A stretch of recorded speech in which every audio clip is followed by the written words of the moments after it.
یا میں شاعر مشرق بنا ہوں، یہ دنیا کے سامنے ایک بہت بڑی شخصیت ہونے کی حیثیت سے میں ظاہر ہوا ہوں، تو اس کا مقصد صرف اتنا ہے کہ جو میرا بحر خیالات کا پانی جو ہے، یعنی کہ میرے جو خیالات کا سمندر جو ہے وہ بہت ہی زیادہ گہرا ہے، وہ بہت زیادہ ڈیپ ہے، یعنی کہ میں بہت گہرائی میں سوچتا ہوں۔ اگر میں گہرائی میں سوچتا ہوں تو مجھے ہر طرح سے راہیں ترقی کی جو ہے نا ملنا شروع ہو جاتی ہیں۔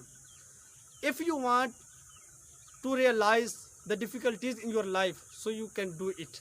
اگر آپ اپنی لائف میں چاہتے ہیں کہ آپ کی زندگی میں آپ کسی طرح سے کوئی مشکلات نہ ہوں، کوئی پریشانی نہ ہو، کوئی ڈپریشن کا شکار نہ ہو، کسی طرح کی کوئی ایگزائٹی نہ ہو، کسی طرح کی کوئی ہیزیٹیشن نہ ہو، تو آپ کو چاہیے ہوگا کہ اپنے آپ کو سب سے پہلے سیلف ڈائمینشنز کے جو گروہ ہے اپنے آپ پر اعتماد لائیں۔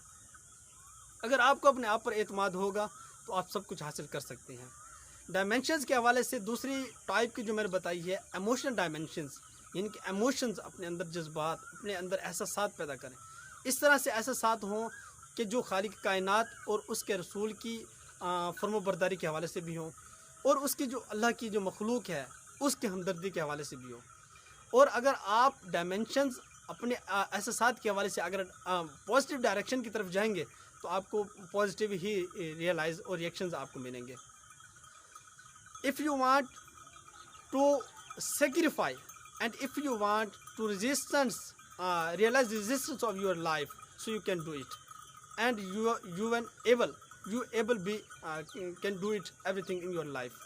This is not complicated situation. This is not very critical situation, and this is not very contagious condition. This is very easiest method. اگر آپ جانیں تو کوشش کریں، محنت کریں، ایفرٹ کریں، اپنے اندر جذبات کو ابھاریں، اپنے اندر جو احساسات ہیں اس کو آپ گرو کریں، اپنے اندر جو آپ کے جو نظریات ہیں، جو تصورات ہیں، جو خیالات ہیں، جو آپ کے اندر تدبر کے حوالے سے جو سوچ ہے، جو آئیڈیالوجیز ہیں، ان کو آپ عروج پر لائیں۔ اگر آپ ان کو بڑھائیں گے تو آپ کے احساسات بھی بڑھیں گے، آپ کے نظریات بھی اس طرح سے گرو کریں گے۔ اگر آپ لاسز کی طرف جانا چاہتے ہیں تو آٹومیٹکلی آپ کا جو ذریعہ آپ نے ذہن بنایا ہوا ہے لیزنس والا، سستی والا، کوتاہی والا، لاپرواہی والا، تو آپ کو نقصان لے جاتا ہے۔ دوسری بات میں آپ کو یہ بتانا چاہتا ہوں کہ آپ نے بزرگوں سے بھی سنا ہوگا کہ عادات جو ہوتے ہیں وہ سر سے جاتے ہیں، یعنی کہ جو انسان جس میں عادات جو ہیبٹس ہوتے ہیں، اگر انسان اس کو 100% اپنے اندر لے لاتا ہے تو وہ اس کے سر کے ساتھ جاتے ہیں، یعنی کہ جب تک اس کو موت نہیں آتی وہ عادات اس سے ختم نہیں ہوتے۔ اب absolutely and completely dependent on yourself، آپ ہی اپنی زندگی کا خود مختار ہیں، خود ہی انحصار کرتے ہیں اپنی زندگی پر۔ اگر آپ چاہیں تو اچھی عادات اپنی زندگی میں لے لیں، اگر آپ چاہیں تو بری عادات اپنی زندگی میں لے لیں۔ اگر آپ اچھی عادات لیں گے تو بھی تو آپ کے سر کے ساتھ جائیں گے، یعنی کہ آپ کی شخصیت اچھی ہو جائے گی۔ اگر آپ بری عادات لیں گے تو آپ کی شخصیت بری ہو جائے گی، برے تاثرات کی طرف لوگوں کا دھیان ہوگا آپ کی طرف۔ ایک کائنات کا قانون ہے، نیچر پروسیس ہے کہ ایک جو درخت ہوتا ہے وہ لاکھوں تعداد میں ماچس کی تیلی بناتا ہے۔ یہ ایک سمپل فنومنا ہے، سمپل ٹرمالوجی میں آپ کو بتانا مقصد سمجھانے کا۔ ایک جو درخت ہوتا ہے وہ لاکھوں کی تعداد میں ماچس کی تیلی بناتا ہے، لیکن وہ ایک ماچس کی تیلی جو ہوتی ہے وہ لاکھوں تعداد میں جنگلات کو جلا کر راکھ کر دیتی ہے۔ اس طرح قدرت قانون ہے کہ جب پرندہ ہوتا ہے تو حشرات الارض سے وہ رزق حاصل کرتا ہے، یعنی کہ جو حشرات الارض جو انسیکٹس ہیں، جو کیڑے مکوڑے زمین پر گھوم رہے ہیں، وہ اس کو کھا کر اپنی خوراک کے طور پر یعنی کہ جیتا ہے۔ لیکن جب وہ ڈیڈ ہو جاتا ہے، جب وہ پرندہ مر جاتا ہے، زمین پر پڑا ہوتا ہے، تو وہی حشرات الارض، وہی کیڑے مکوڑے، وہی انسیکٹ اس کو کھا کر اپنی خوراک حاصل کرتے ہیں۔ اسی طرح سے بہت ساری مثالیں ہیں۔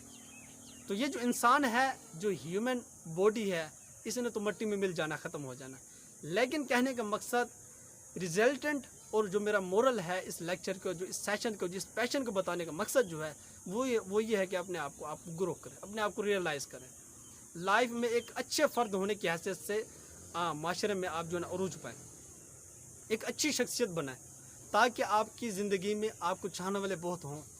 اور سب سے بڑھ کر یہ ہے کہ آپ کو ترقیاتی جو راہیں ہیں، کنسٹرکٹیو جو راہیں ہیں، آپ کی ڈائریکشنز ہیں، وہ آپ کو لائف میں آئیں۔ کنسٹرکٹیو لائف آپ کی جو ہے نا زندگی میں آپ کو بہتر نہیں جائے گی۔ اور دور حاضر کے حوالے سے دیکھیں تو ہر انسان ڈپریشن کی شکار ہے، خواہ وہ فائنینشیل پرابلمز کے حوالے سے ہو یا اوور آل پرابلمٹک ایشوز کے حوالے سے اگر ہم دیکھیں تو اسی لیے اپنے آپ کو ابھی سے آپ نے گرو کرنا ہے، اپنے احساسات کو، اپنے نظریات کو، اپنے تصورات کو، اپنے خیالات کو، اپنی سوچ کو اور اپنے آئیڈیالوجیز کو آپ نے گرو کرنا ہے۔ اگر آپ اس کو گرو کریں گے تو ایک اچھے شخصیت ہونے کی حیثیت سے آپ بھی عروج پا سکتے ہیں، آپ بھی اس کائنات میں اس دنیا میں ایک اچھا نام کما سکتے ہیں۔ بات وہی کہ آپ شخصیت بن کر زندگی نہ گزاریں، بلکہ آپ شخص بن کر زندگی نہ گزاریں، بلکہ آپ شخصیت بن کر زندگی گزاریں۔ پرسن تو مر جاتا ہے، لیکن جو پرسنالٹی ہوتی ہے انسان کی وہ گرو کرتی ہے، وہ انسان کی تاحیات زندگی تک رہ جاتی ہے۔ ٹرینڈ بھی دیکھ کے اپنا ٹرینڈ کے حوالے سے، اپنے کلچر کے حوالے سے، اسلامک پوائنٹ آف ویو کے حوالے سے اپنے کلچر کو زیر بحث اس کے مطابق وہ زندگی گزاریں تو آپ ایک اچھا شخص بن سکتے ہیں۔ Thanks for watching. امید ہے کہ آپ کو میری یہ بات بہت پسند آئی ہوگی اور آپ اس کو اپنے اندر لے جائیں، اپنے اندر کو اچھا کریں، اپنے باہر کو ستھرا کریں اور میری اس ویڈیو کو دوسروں تک بھی پہنچائیں تاکہ دوسروں کو بھی اس طرح سے نظریات عروج پر پکڑیں۔ Thanks for watching. السلام علیکم۔